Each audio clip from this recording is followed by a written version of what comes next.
যখন আমরা ক্যান্ডিডেট দেখি কারা দাঁড়িয়েছে তখন 90% ওই ক্যান্ডিডেটের 90% সিদ্ধান্ত আমরা তখনই নিয়ে নিই। এটা আমার বিশ্বাস, এটা আমার এক্সপিরিয়েন্স, যে 90% সিদ্ধান্ত আমরা তখনই নিয়ে নিই যে কে আমাকে সার্ভ করবে, আমাকে কে সার্ভিসটা দিবে, কে আমাকে সেবা করবে, আমরা সিদ্ধান্ত নিয়ে নিই। আর নির্বাচনের আগে আচরণ পারফরমেন্স 10% হয়। তা আমার বিশ্বাস অলরেডি সিদ্ধান্ত নেওয়া হয়ে গেছে। আর যেটা আমি বলবো, যেহেতু নিরপেক্ষ শব্দটা আমাকে ক্যারি করতে হবে, ভালো লাগলো, আমিও তো 21টা ভোটই দিব, আমি তো 22টা দিতে পারবো না, আপনারাও পারবেন না। আমাদেরই ভাই বোন, আমাদেরই গুরুজন, আমাদেরই সব নিজস্ব লোকগুলো যদি আজকে শিল্পী সমিতিতে যারা নির্বাচিত হবে আর যারা হবে না তারা কি শিল্পী সমিতির কাজে আসবে না, এই মন মানসিকতা আমি বিশ্বাস করি।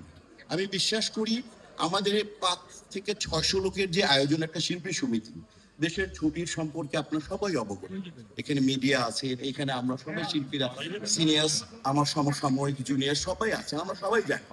বাট আমাদের একটা সুন্দর একটা সমিতি আছে, এখানে এসে আমরা বসতে পারি, আমরা দুঃখের কথা বলতে পারি। সমিতির নেতৃস্থানীয় যারা আছেন তারা তাদের সর্বোচ্চ চেষ্টা করেন আমাদেরকে সার্ভিস দিতে। কাজই হচ্ছে একটা কথা মনে রাখবেন, যারা নেতৃত্বে থাকে তাদের মাথায় অনেক কাজ থাকে। ব্যক্তিগতভাবে কোনো দুই একটা আচরণকে কখনো খারাপভাবে নেবেন না, সেটা যে উনি আমার সালাম নেয় নাই, উনি আমাকে সালামের উত্তর দেয় নাই, এই সমস্ত যাবেন না। উনি আমি অ্যাপ্লিকেশন দিয়েছিলাম, উনি আমাকে হেল্প করেন নাই, তা করবেন না ভাইয়া।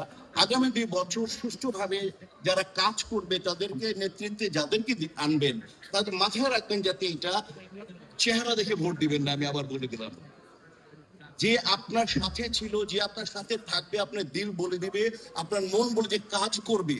আমার সমিতির জন্য যারা কাজ করবে ভাইয়া, এই ব্যাপারে আমি একটাই কথা বলে দিয়ে যাচ্ছি, এটা আমার মতামত, যারা এই যে 21 জন আমার জন্য কাজ করবে, আমাদের জন্য কাজ করবে, তাদের পক্ষে যাতে আপনার রায়টা থাকবে, ঠিক আছে? এই ব্যাপারে আপনি বিচক্ষণ থাকবেন, কারণ সার্ভিস আপনাকে কে দিবে, সার্ভিসটা নিতে হবে।